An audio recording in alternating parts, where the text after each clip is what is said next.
Ben ritrovati in diretta, spazio dedicato all'approfondimento della salute. Parliamo in particolare oggi di prevenzione dei tumori e la freccia più importante all'arco della prevenzione sono gli screening. È questo il tema di oggi, ne parleremo in compagnia dei miei ospiti che vi presento subito. In studio con me il dottor Paolo Patelli, direttore del Dipartimento di Prevenzione ULSS 2 Marca Trevigiana. Buongiorno dottore. E do il benvenuto anche al dottor Gianluigi Lustro, dirigente medico dell'Unità Operativa Semplice Programmi di Screening ULSS 2 Marca Trevigiana. Buongiorno. Ben trovato dottore. Allora parto da lei dottor Patelli e vorrei che ci raccontasse un po' di che cosa si occupa il Dipartimento di Prevenzione che lei dirige.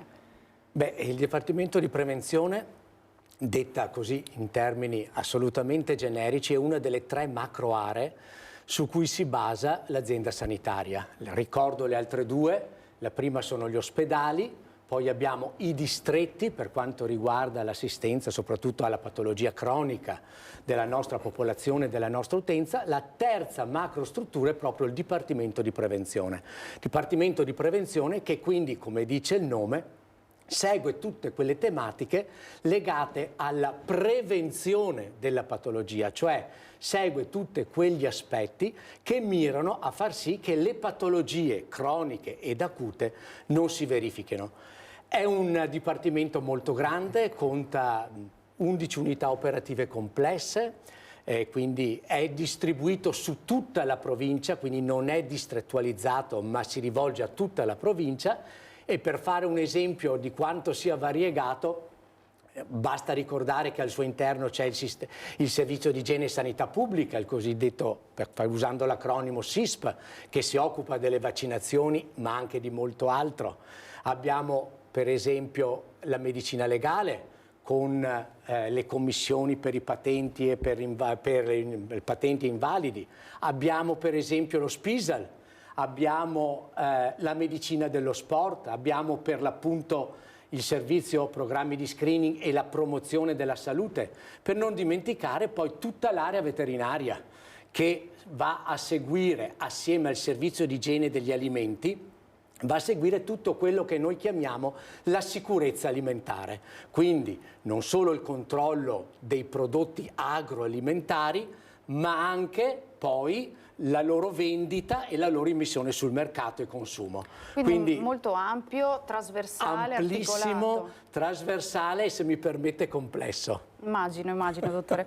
Allora, ricordo ai nostri telespettatori che siamo in diretta e quindi per tutte le vostre domande e curiosità attendiamo anche le vostre telefonate. Potete appunto porre le vostre domande direttamente ai medici in studio. 0422 16 28 332, il numero che state vedendo per intervenire. Dottor Patelli, parliamo di screening, cosa sono, quando sono nati, ci fa un po' una fotografia. Sì, allora, innanzitutto io vorrei approfittare di questo momento anche per ringraziare dell'invito, dell'opportunità di parlare di screening e quindi di incentivare l'adesione ad essi e poi anche farvi i complimenti per l'importante ruolo ormai di servizio pubblico che Antenna 3 con queste trasmissioni svolge. Gli screening sono ormai maggiorenni, ben più che maggiorenni, perché dando seguito a quelle che erano le indicazioni ministeriali, la Regione Veneto da subito nel 1996 è partito con gli screening oncologici. Cosa sono? Beh, in termini molto semplici sono degli interventi sanitari che mirano a riconoscere la presenza di una patologia, di una malattia, prima che questa patologia dia segni o sintomi di essa. Quindi mira a una diagnostica precoce che possa dare poi degli effetti importanti dal punto di vista prognostico. È chiaro che non tutte le malattie possono essere sottoposte a screening. Esistono dei requisiti che una patologia deve avere per essere sottoposta a screening. Deve essere una malattia, per esempio, che sia diffusa sul territorio, per giustificare l'impegno, deve avere la possibilità di essere diagnosticata precocemente, soprattutto deve avere anche la possibilità di poter usare dei test semplici, ripetibili, tenendo anche conto del costo che può avere la diffusione di un test su una fascia molto larga di popolazione. Quindi gli screening devono avere questi requisiti. E poi, da ultimo, deve rendere possibile la gestione di un programma di screening, perché gli screening non sono solo la mera esecuzione del test, dietro c'è tutto un lavoro sia prima di organizzazione degli inviti ma anche dell'esecuzione del test, perché ricordo che il personale che esegue il test non è del Dipartimento di Prevenzione, per esempio per la mammografia sono i tecnici della radiologia e così via, ma poi anche il seguito, il post, perché, ma probabilmente lo vedremo nell'ambito della nostra chiacchierata, il paziente che dimostra o si dimostra avere sospetto di patologia non viene abbandonato ma viene proprio preso in carico dall'azienda. Insomma, una macchina organizzativa anche complessa ma a servizio dei cittadini. Quindi quali sono gli screening attualmente attivi, dottore? Allora, gli screening attualmente attivi sono 3. Allora, il primo è lo screening per il tumore al seno, dove il test che viene effettuato è la mammografia ed interessa la popolazione dai 50 ai 74 anni.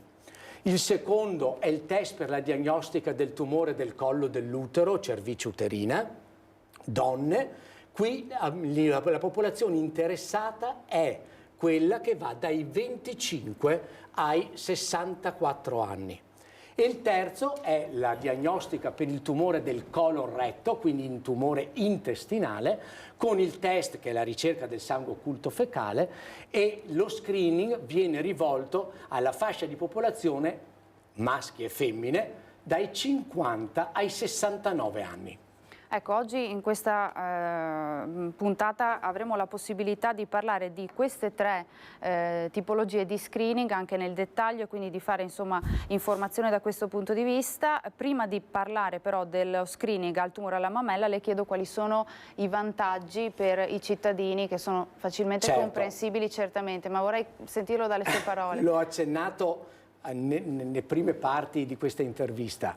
Chiaramente il vantaggio, ma ci sono ormai molti studi controllati su questo, i vantaggi derivano direttamente dalla diagnosi precoce e quindi ci sono dei grandi vantaggi sia in termini di mortalità sia in termini anche di sopravvivenza una volta riscontrata la malattia. Io voglio solo fare un esempio.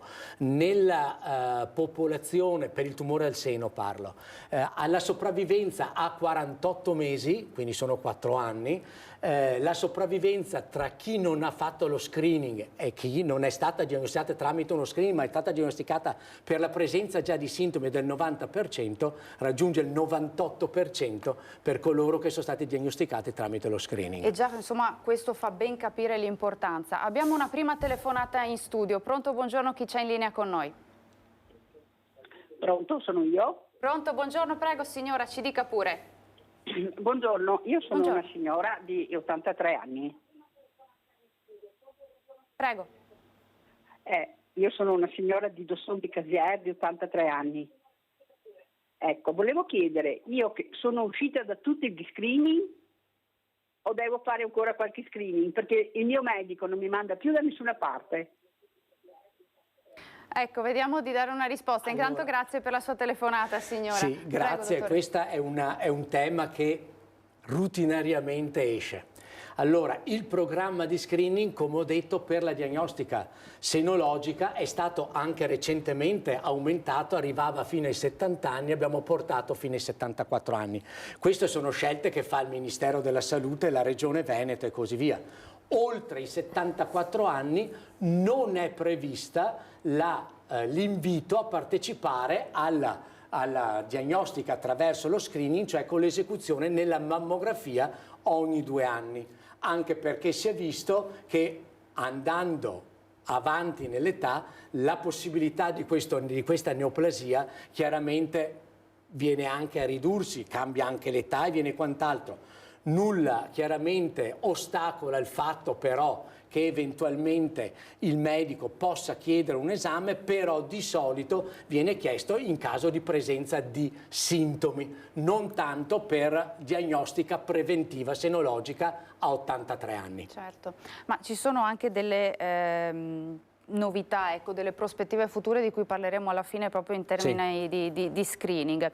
Dottor Lustro, con la prima slide che si riferisce proprio allo screening per il tumore alla mammella, vorrei che ci raccontasse un po' come si svolge. Abbiamo già un po' accennato la fascia d'età, però vorrei che ci raccontasse bene, appunto, con l'utilizzo anche della slide che ben ci illustra anche i numeri, che sono anche questi, ahimè, importanti. Allora, volevo riallacciarmi al discorso del dottor Patelli, che diceva appunto che deve esserci una malattia importante dal punto di vista del guadagno di salute, della perdita di salute e con un costo sociale anche enorme, degli svantaggi enormi per la popolazione. Allora, dobbiamo, a livello di dati, è il tumore più frequente al mondo, quindi sostanzialmente i dati dell'Osservatorio epidemiologico nazionale, mondiale, hanno dato una stima di 2,2 milioni soggetti, donne, che si ammalano di tumore al seno. E tra questi 2 milioni di persone è soprattutto sviluppato nel Nord America, Stati Uniti, Australia, Nuova Zelanda e Europa. L'Italia fa parte appunto di questi. E sostanzialmente noi abbiamo avuto nel 2022 l'Associazione Italiana Registro Tumori ha dato una stima di 55.700, più di 50.700 donne che hanno manifestato un tumore nel 2022 in Italia.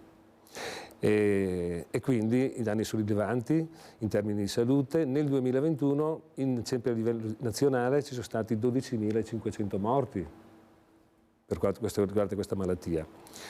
Sempre il Registro Tumori del Veneto, in questo caso, ha fatto una stima sulla base appunto dei dati stimati in base a studi statistici, che nel Veneto abbiamo 200 casi ogni 100.000 donne, quindi vuol dire che ogni anno 2 donne su 1000 si ammalano di tumore al seno. E addirittura stimato in circa 5.000, adesso i numeri, più di 5.153 donne in Veneto che si sono ammalate di tumore al seno.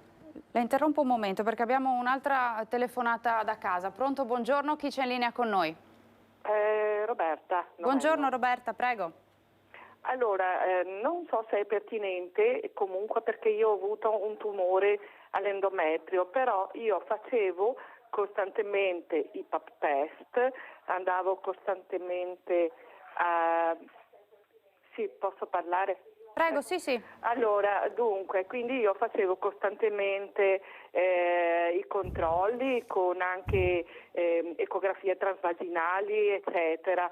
Io avevo l'endometrio con poliposi, dei polipi, l'endometrio ispessito, l'utero ispessito. Ecco, di punto in bianco, siccome avevo saltato veramente due anni per il discorso del Covid di andare a fare l'ecografia transvaginale, e successivamente sono andata e mi è stato diagnosticato che avevo delle cellule cancerogene nell'endometrio. Mi hanno tolto totalmente tutto, utero e annessi, a luglio scorso. Io volevo dire questo perché le donne non dovrebbero sentirsi sicure perché fanno il pap test.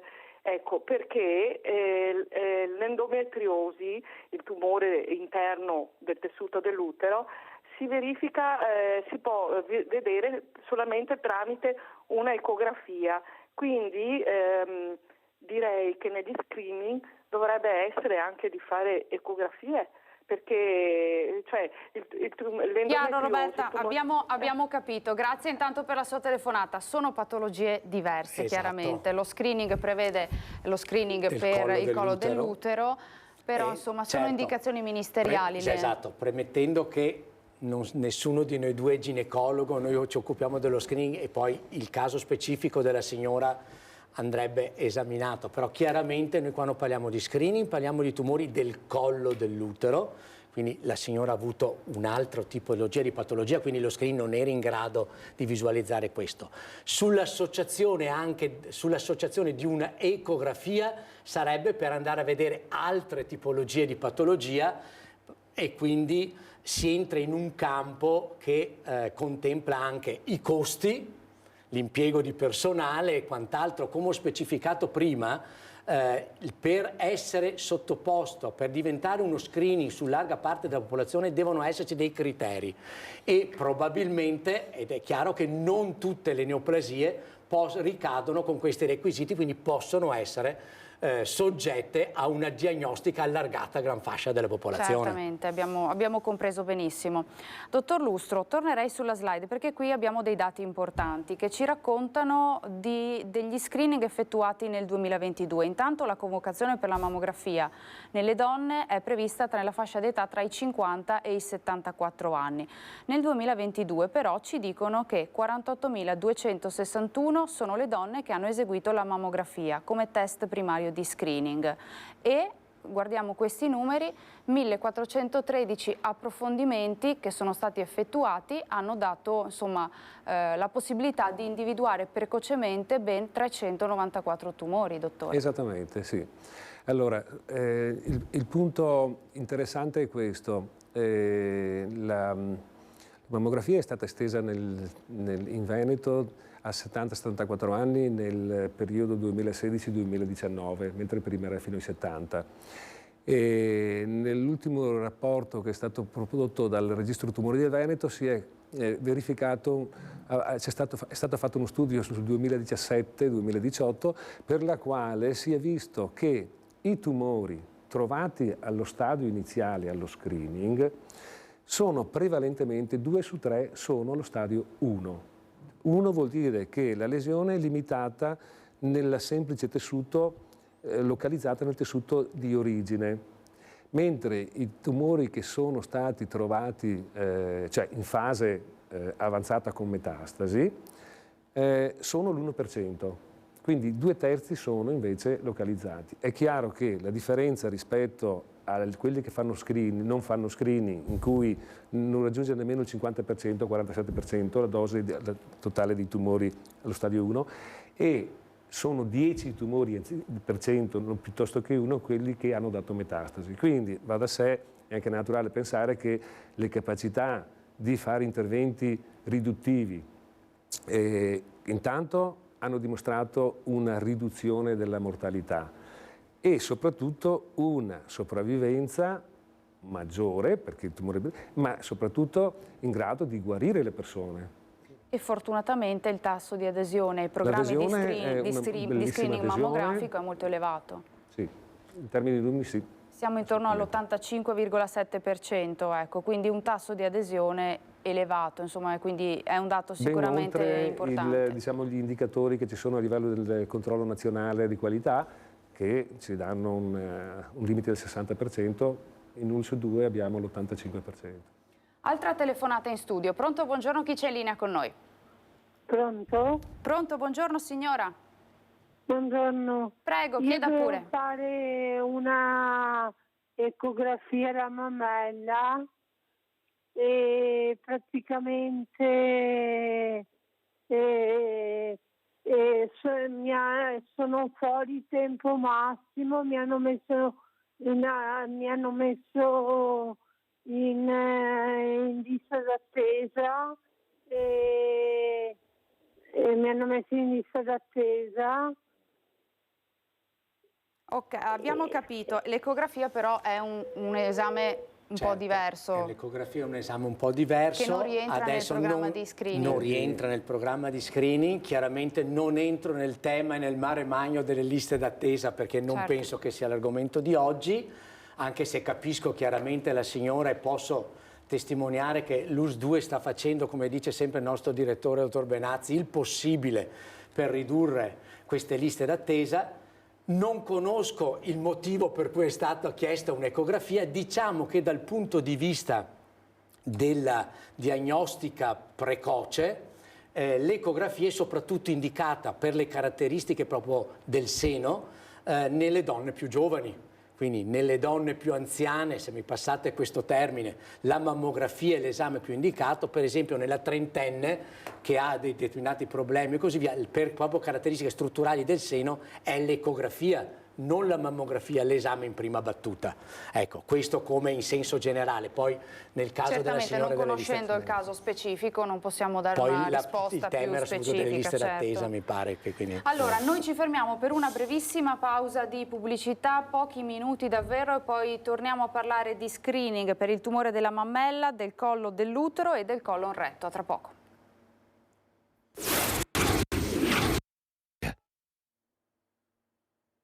Rieccoci nuovamente in studio, diamo subito spazio ad una telefonata. Pronto, buongiorno, chi c'è in linea con noi? Buongiorno, Paolo da Verona. Buongiorno Paolo, prego, chieda pure. Io volevo sapere le novità che ci sono riguardo la sigaretta elettronica, perché fino a poco tempo fa su Google davano che era 100 volte meno influente della sigaretta normale. Se provoca i tumori e com'è la situazione per la cura dei tumori del polmone, della gola, e se il fentanyl può essere dato alle persone che hanno bisogno. Grazie Paolo, grazie. Non è proprio il tema di quest'oggi, dobbiamo dire. Parliamo di prevenzione, quindi già di per sé, insomma, il fumo di sigaretta poco c'entra. Certo, parliamo di prevenzione e di tre particolari tumori e non del tumore al polmone, perché non c'è screening per il tumore al polmone. Rapidamente, il dottor Lustro può forse dire, perché so che su questo campo, ripeto, che esula dal tema, però ha una competenza... Un'indicazione veloce, ecco, che possiamo dare. Allora, il fumo di sigaretta, il fumo elettronico, come il fumo, cioè il fumo passivo e come il fumo classico, diciamo, da combustione, è comunque un fattore di rischio per tutte le neoplasie, in particolare quelle delle vie respiratorie, per cui in sostanza adesso la percentuale esatta non ha senso dirla, però se uno vuole fare prevenzione non diagnosi altre cose, non deve fumare. Ed è questo il dato, il messaggio che vogliamo dare. Ecco. Tornando a parlare di screening del tumore alla mammella, dottor Lustro, come si accede allo screening e qual è la prassi? Allora, la prassi è come tutti gli screening, tutti e tre gli screening, l'utente deve aspettare una lettera, un invito scritto per partecipare, dove è già fissato l'appuntamento.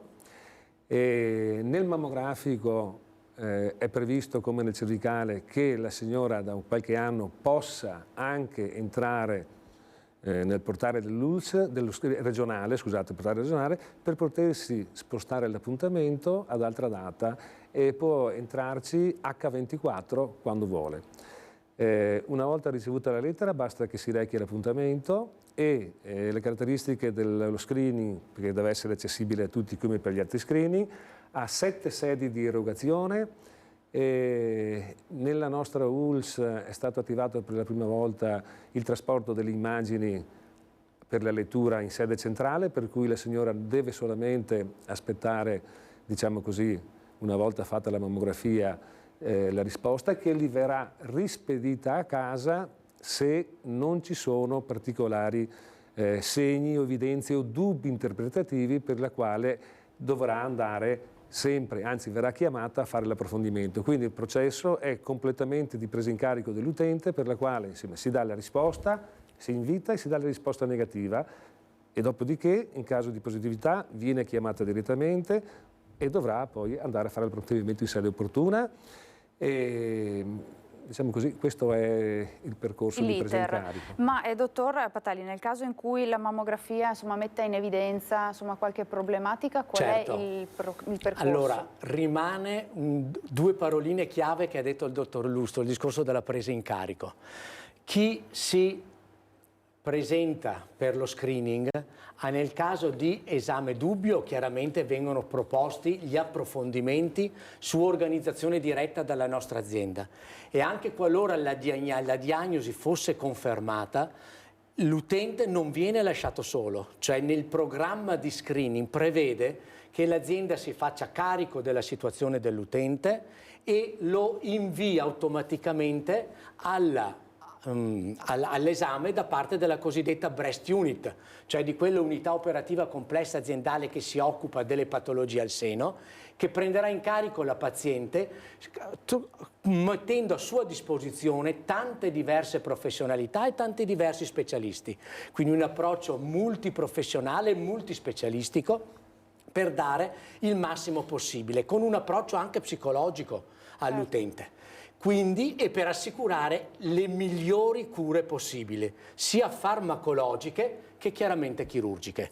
Quindi il percorso di screening parte dalla lettera d'invito alla presa in carico in caso di patologia, tutto attraverso un percorso diagnostico-terapeutico ben in funzione nella nostra azienda e che non lascia solo il paziente. E questo è fondamentale. Dottor Lustro, parliamo dello screening al tumore della cervice uterina. Quali sono i numeri di questo tumore in Veneto? Quanto è diffuso? Qual è un po' l'incidenza? Allora, a livello mondiale è il secondo tumore più frequente. Il primo era la mammella, come avevamo detto. Questo è il secondo tumore mondiale. E però grazie agli interventi estremamente efficaci dello screening, sia il numero l'incidenza che la mortalità è drasticamente caduta. Questo ha portato proprio una differenza tra i paesi, diciamo così, diciamo così, occidentalizzati, diciamo così, portando il 90% delle cause di incidenza di morte nei paesi del terzo mondo, in sostanza più del 90%. Questo ha fatto sì che in Italia e quindi anche in Veneto sia il tumore al 9° posto, no? E difatti abbiamo in Italia un 2100 casi rispetto agli oltre 55.000 del tumore al seno. Quindi ecco, questo è il dato di salute più importante. In Veneto addirittura nel 2019 sono stati riscontrati 192 tumori alla cervice uterina rispetto ai 12.000, 20.000 insomma a livello nazionale.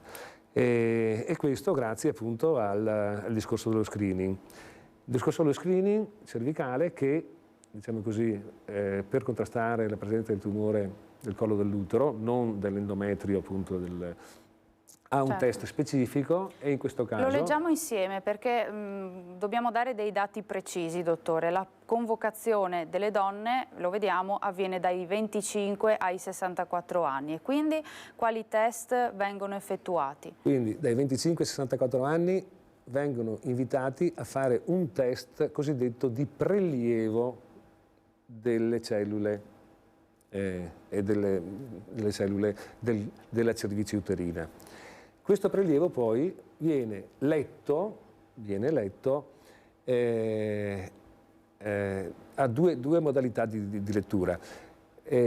Dai 30 ai 64 anni il test di elezione, perché è molto più specifico del Pap test, è un test che va su questo prelievo a cercare se ci sono segni di infezione dal virus HPV, perché è risultato che il virus HPV, il papilloma virus umano, è presente più del 97% delle lesioni tumorali. Quindi il test di elezione sopra i 30 anni è quello di fare ogni 5 anni questo test, che ha molta più sensibilità che non ricercare da questo stesso prelievo direttamente la lesione cellulare. Bene. La lesione, questo test prelievo viene letto per la ricerca del cervicale e dal punto di vista tecnico, se è negativo, l'utente riceve la risposta, quindi viene invitato con lettera, riceve la risposta di referto negativo e viene rimandato a 5 anni per fare un secondo prelievo. Se invece dovesse esserci segno di infezione, questo stesso prelievo va a finire nell'UCDTN, unico centro regionale per questa ricerca qua, dove viene praticamente su questo prelievo fatto il test PAP test. Quindi non c'è bisogno che la donna torni una seconda volta nel caso in per cui fare un altro prelievo. Questo PAP test che va a vedere le cellule, non l'infezione, ma le cellule, se c'è qualche alterazione della cellula, ecco che allora in questo caso va inviato ad approfondimento per approfondire il tipo di lesione. E abbiamo visto, insomma, possiamo anche rivederlo per quanto riguarda i numeri, insomma, di donne che hanno effettuato l'indagine. Ecco. Abbiamo più di 40.000 donne hanno effettuato il test o pap test oppure HPV a seconda dell'età.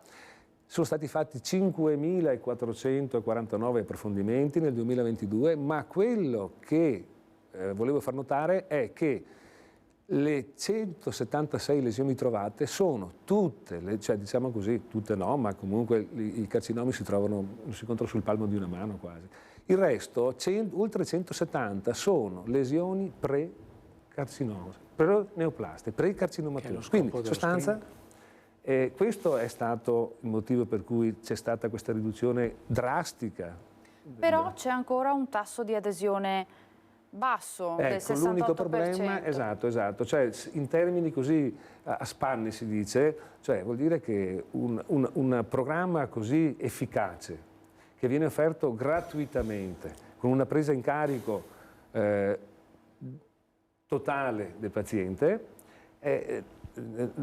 ha un'adesione di 2/3, un terzo in termini di guadagni di salute, di vita è enorme, cioè, infatti è un punto un po' difficile da affrontare. Dottor Patelli, perché è un tasso secondo lei così basso di adesione a questo screening che è altrettanto importante?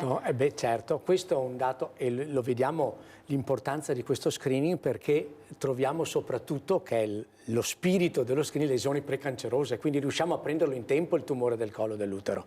Questo è molto importante come messaggio e quindi dire alle donne di partecipare. Perché? In effetti l'adesione a questo screening è inferiore all'adesione che c'è negli altri due screening. Prima il dottor Lustro diceva 85% l'adesione nella nostra ULSS a quello al seno e per quanto riguarda il colon retto è comunque superiore a quella. Qual è la causa? La causa probabilmente, vedendo le diverse età a cui lo screening è dedicato, è che qui abbiamo donne molto più giovani, mentre gli altri screening sono deputati a interessare persone dai 50 anni in su, quindi anche con una percezione dell'importanza della malattia diversa. Probabilmente nelle donne giovani la percezione di poter avere una malattia, di potersi ammalare è ridotta e quindi la propensione a partecipare allo screening viene a essere minata da questo fatto. E di fatto non aderiscono, quindi penso proprio sia un atteggiamento psicologico della fascia di età più giovanile. Vorrei introdurre il tema della vaccinazione per il papillomavirus, perché anche questa è effettivamente una freccia all'arco della prevenzione. Certo, è una prevenzione primaria, nel senso che noi con il vaccino, l'importanza di questo vaccino, dico solo una cosa per farlo capire, è l'unico vaccino che noi oggi abbiamo per diciamo così, contrastare una patologia oncologica. Cioè non esistono altri tumori per i quali esiste un vaccino che possa ridurne l'incidenza. Questo per dirne l'importanza anche scientifica in questo momento. È un vaccino molto importante, l'azienda lo chiama alla vaccinazione tutti i soggetti maschi e femmine a 12 anni di età, con 2 somministrazioni di vaccino, è completamente gratuito, ma è completamente gratuito anche quando su richiesta viene fatto oltre i 12 anni di età, è gratuito fino ai 26, al compimento del 26esimo anno di età, andando così a, diciamo, a cambiare quella che era la concezione iniziale che dovesse essere fatto prima dell'inizio dei rapporti sessuali. Fino ai 26 anni c'è l'offerta gratuita di questo vaccino contro appunto il papillomavirus e addirittura adesso viene inserito anche nella proposta alle donne che hanno avuto il tumore al collo dell'utero e che sono state già anche trattate. E quindi insomma prevenzione di questo tumore che è cambiata moltissimo grazie anche alla diffusione del vaccino.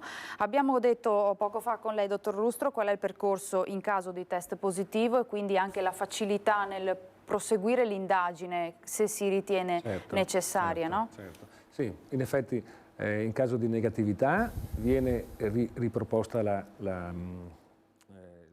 il test HPV a distanza di un anno, perché visto che non ci sono lesioni cervicali.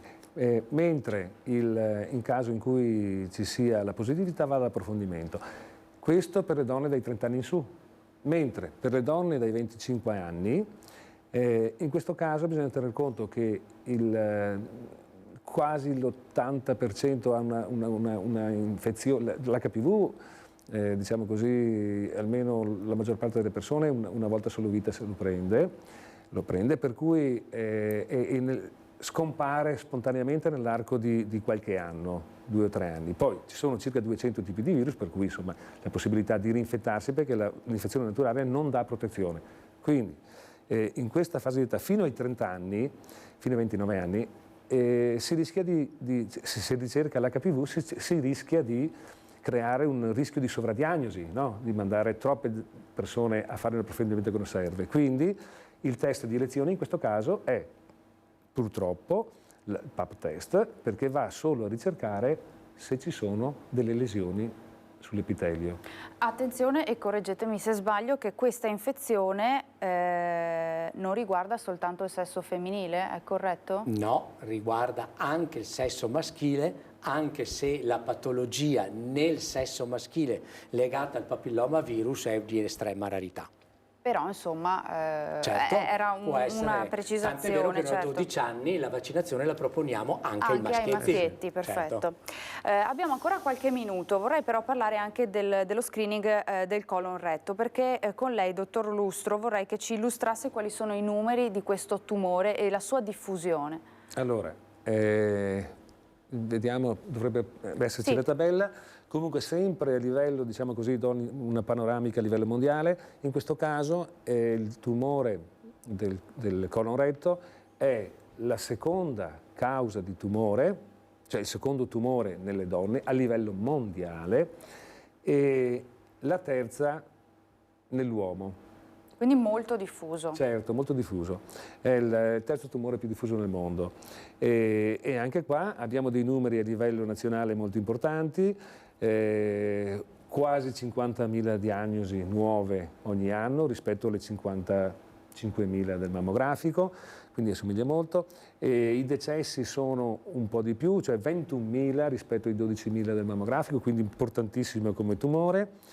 La sopravvivenza in questo caso non raggiunge i valori del mammografico e si attesta a 5 anni sul 65%, 66%. Andiamo quindi a vedere anche i dati per quel che riguarda lo screening, la convocazione, come avviene? Allora, la convocazione anche in questo caso avviene con lettera e dal 2021, grazie a un accordo tra la Regione Veneto, una convenzione con le aziende ULSS del Veneto, in tutte le aziende ULSS, compreso la nostra, la lettera invita gli utenti a recarsi in farmacie. E grazie appunto alla collaborazione delle farmacie, ovvio che abbiamo una possibilità nei confronti dell'utente di offrire un orario di apertura per l'accesso a ritirare la provetta, il kit, cosiddetto kit per sangue occulto fecale, in un orario che è molto ampio, più giorni alla settimana. Nella lettera è scritto quando andare e può andare in qualsiasi farmacia del distretto di appartenenza, in una qualsiasi farmacia. Una volta che va a ritirare il kit, lo dovrà riconsegnare nella medesima farmacia. Cioè uno può decidere nel distretto di Aso di andare in qualsiasi farmacia del distretto e poi lo consegnerà però in quella in cui ha portato il coso. Convocazione, e lo leggiamo, dai 50 ai 69 anni e viene eseguito ogni 2 anni il test. Esatto, il test d'elezione in questo caso è la ricerca del sangue occulto, che va a ricercare se c'è la presenza, traccia di sangue, occulto vuol dire non visibile ad occhio nudo, per il quale, diciamo così, in caso di negatività dovrà ritornare al round successivo, cioè verrà richiamato tra 2 anni. Qual è il vantaggio che ha portato in termini di salute? Che come per il virus, il papillomavirus, c'è un tempo di 2 o 3 anni per la scomparsa, oppure 10-15 anni per trasformarsi in neoplasia. Lo stesso per il colon. Il colon nasce, diciamo, a parte le forme ereditarie o familiari come abbiamo visto per le altre patologie, anche qua la maggior parte nasce da presenza di lesioni precancerose, questi famosi polipi. Difatti, se noi vediamo poi i dati, se possiamo vedere quelli della slide, se c'è. Quindi hanno aderito, glielo leggo io, 81.688 ecco, persone. Sull'adesione hanno aderito, abbiamo un 74% di adesione nelle femmine e un po' meno nei maschi, quindi questa è una nota un po' dolente rispetto al discorso che avevamo fatto prima. Cioè, in questo caso le donne ovviamente aderiscono a questo screening che è, insomma, ugualmente efficace sia per i maschi che per le femmine, con queste caratteristiche qua. E soprattutto l'adesione è, diciamo così, un po' più alta per le donne, è decisamente più alta rispetto al cervicale, però comunque non raggiunge i livelli del mammografico. Il vantaggio enorme è che se noi vediamo che il rapporto tra, i dati dell'ULSS ci hanno dato che su 59 tumori trovati, le lesioni precancerose sono 10 volte tanto. Quindi, e che cosa ci dice questo dato? Vuol dire che le lesioni precancerose, nel momento in cui si fa la colonoscopia, cioè praticamente l'approfondimento, che consiste in con il colposcopio coloscopia, esatto, scusate, si va a trovare, potrebbe essere anche una lesione direttamente tumorale carcinomatosa, ma nella stragrande maggioranza dei casi, oltre il 90%, sono polipi che comunque andranno a essere analizzati, ma che ci metteranno 2, 3, 4, 5, 10 anni per diventare cancri. Certo. Quindi con l'asportazione di questi automaticamente è terapeutica, o vogliamo dire preventiva nei confronti del carcinoma? Ecco, in questo caso, a differenza del mammografico, anche qua possiamo parlare di prevenzione del carcinoma. Abbiamo una telefonata in studio. Pronto, buongiorno, chi c'è in linea con noi? Buongiorno, sono Emanuela. Buongiorno Manuela, prego. Volevo chiedere un'informazione. Per una donna di 53 anni che ha problemi di prolasso rettale e prolasso uterino, c'è probabilità che può venire questi problemi qua dei tumori? E che possa sfociare, senza chiaramente sapere tutto il contesto. Rimaniamo sempre sul generico chiaramente, ma il prolasso rettale e il prolasso uterino non sono fattori di rischio per quanto riguarda il tumore al colon retto nell'un caso o del tumore del collo dell'utero nell'altro. Allora, abbiamo ancora pochi minuti a disposizione che ci permettono un po' di tirare le conclusioni di questa chiacchierata in cui abbiamo parlato di prevenzione e di tumori e di screening importantissimi. Abbiamo visto che qualcuno di questi screening ha un tasso di adesione un po' basso.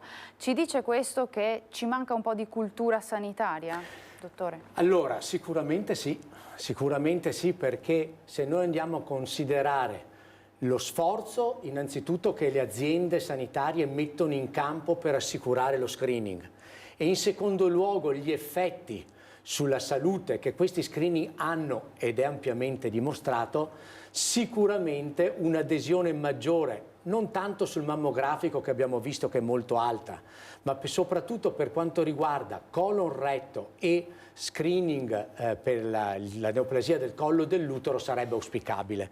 L'azienda fa di tutto. Io volevo richiamare anche un aspetto che il dottor Lustro ha toccato ma che vorrei rimarcare. L'accessibilità che noi cerchiamo di assicurare per venire incontro alle esigenze della popolazione. Ricordiamo che per eseguire il test per lo screening del collo dell'utero abbiamo 13 sedi nella nostra azienda, sparse su tutto il territorio provinciale. Non sono poche. Per quanto riguarda la mammografia di screening del tumore al seno abbiamo 7 sedi erogative sul territorio. proprio per facilitare l'accessibilità delle persone, e abbiamo centralizzato solo i secondi livelli, quindi chi dovrà eseguire la colposcopia nel caso di sospetto di tumore del collo dell'utero, oppure chi dovrà adire a degli accertamenti per la senologia, ma in linea generale l'accessibilità allo screening di primo livello è ampiamente diffusa. Quindi l'appello che noi facciamo è quello di, con fiducia, aderire agli screening, sono gratuiti, penso che sia una delle forme migliori di assistenza sanitaria che possa essere fornita, perché spesso noi parliamo delle malattie una volta conclamate, ma per non usare frasi diciamo così magari abusate, prevenire è meglio che curare. Ecco, mentre vediamo anche quanto sia facile poter spostare o confermare il proprio appuntamento con questa slide che riprende il sito, la pagina di riferimento, ecco, quindi anche tutti i riferimenti del distretto di Treviso, di Asolo e di Pieve di Soligo, per quel che riguarda gli screening che abbiamo elencato quest'oggi. Concluderei insomma così, dottor Patelli, chiedendole quali sono le prospettive future per questi screening e se c'è una possibilità, come è emerso anche da qualche domanda che è arrivata da casa, di ampliare il raggio d'età. Certo, allora anche gli screening, come tutto nella vita, evolvono e la Regione Veneto sta implementando alcune novità che diventeranno realtà nei prossimi anni. Due posso sicuramente anticiparle, già del 2024 per quanto riguarda il tumore del colon retto. Verrà ampliata la fascia di età, abbiamo detto che la popolazione eleggibile fino ai 70 anni verrà portata ai 74 anni, quindi verranno chiamate anche progressivamente, non da subito, ma anche l'età successiva ai 70 fino ai 74. L'anno prossimo si dovrebbe iniziare chiamando le classi di nascita del 1954, che appunto nel 24 compiranno i 60 anni. Prima lo screening terminava con i 69 anni. Quindi questa è una già, penso, per i nostri utenti e per i nostri ascoltatori un'importante novità. E interessa chiaramente sia maschi che femmine. Per quanto riguarda invece la diagnostica del tumore al seno, quindi l'esecuzione della mammografia di screening, dal 2025 la Regione Veneto ha già anticipato l'estensione dello screening alla fascia di età tra i 45 e i 49 anni. Quindi si anticipa? Certo. Quindi rispetto anche alla chiamata della signora di prima di 83 anni. Lo screening va per diagnosticare precocemente queste neoplasie nei soggetti più giovani, sapendo che già dai 40 ai 45 anni c'è un aumento della probabilità del tumore al seno rispetto all'adolescente o alla giovanissima donna. Ecco, quindi la volontà di chi si occupa dello screening è andare a trovare precocemente i tumori anche in questa fascia di età, quindi l'ampliamento è verso il basso, non verso l'alto, visto che copriamo già fino ai 74 anni. Se voi pensate cosa vuol dire fare uno screening mammografico ogni 2 anni a tutta la popolazione femminile, dai 45 ai 74 anni, sono 30 anni di vita. Quindi io penso che lo sforzo del nostro sistema sanitario, pur nell'ambito di tutte le difficoltà che ha per procedere in questo senso, sia assolutamente da enfatizzare. E questi sono sicuramente degli aspetti fondamentali e anche delle buone notizie. Chiudiamo davvero, ringrazio il dottor Paolo Patelli, direttore del Dipartimento di Prevenzione ULSS 2 Marca Trevigiana. Grazie al dottor Gianluigi Lustro, dirigente medico dell'Unità Operativa Semplice Programmi di Screening, ULSS 2 Marca Trevigiana. Grazie a voi di averci seguito, vi do appuntamento alla prossima puntata. Arrivederci.